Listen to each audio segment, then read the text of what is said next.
Dr. Rick Ernest. I'm the course director for the Leadership and Command course, and in this particular video I'm going to show you how to complete the evaluation portion of the peer review assignment. As I mentioned in the previous video, you want to make sure that you've acknowledged the syllabus and policies portion of the course before you try to attempt any course materials. So assuming you've already completed that step, we're going to go ahead and click on the first assignment instructions link.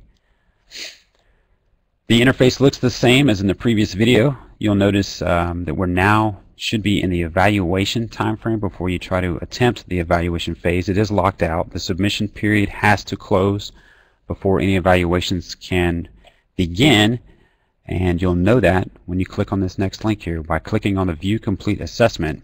Once you're in the evaluation phase of a peer review assignment, you'll actually see your name here, and this is a fictitious student account by the name of Lionel Stockholms.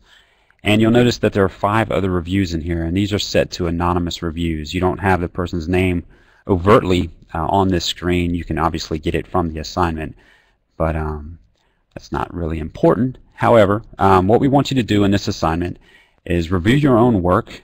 This is a step for you to give yourself a solid review of your work, and you're going to answer some questions in here. But for the purposes of this video, I'm going to click on one of these other users real quick.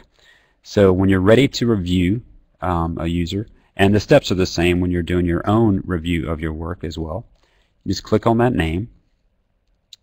When the next page loads up, you'll have 4 criteria with which you are evaluating the work. As in before, we had mentioned in the previous video that you could have pasted your text in. It would have shown up in this area here where I'm kind of scrolling the mouse over.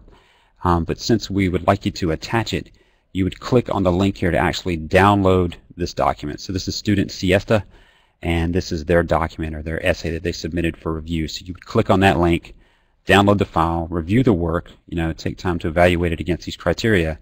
And there are 4 criteria as mentioned before. So the first one is, can you identify the student's leadership philosophy in the essay, and is it clear?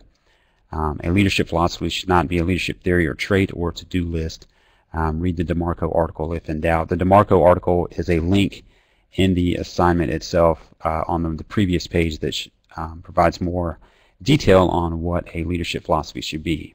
So when you get ready, you would provide your feedback. In this block here, I'm just typing just a generic statement here, feedback for Siesta. And at the bottom here, you'll notice that we have points possible. So you would type your respective feedback for Siesta, describing the detail to which she provided her leadership philosophy. Was it clear?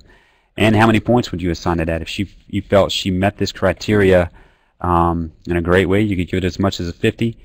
If you felt it was otherwise, you assign it a respective point value. In this case, I'll just put 40 in here, and then you'll click Save and go to Next Criteria. And so what it does, it will go to the next criteria, and so on and so forth. So each time you provide feedback, you'll hit Save and go to Next Criteria, and it will just continue to roll through each of the questions. And you provide feedback, and then you allocate points. And this last one, note that there are no points to allocate here. This is not an area that we want you to be scored on. Rather, this last criteria is an opportunity for you to provide feedback on an area that the student can improve in their essay, or and provide comments that highlight areas that were actually very good in the essay. So that's an opportunity for you to provide that feedback there. Once you get done, you click Submit, and then you'll see, notice in the example we only provided 40 points on one section. Obviously that score will go up as you provide points for each of the criteria listed, and that's really it. All you do is kind of a wash, rinse, repeat for the remaining users. We'd like you to do at least 2, but you can do up to 5, and that does not include the peer review that you do on yourself. So that's it for the evaluation phase. When you get done, you just click OK down here in the bottom, and you're back to the starting point. I hope you enjoy this assignment.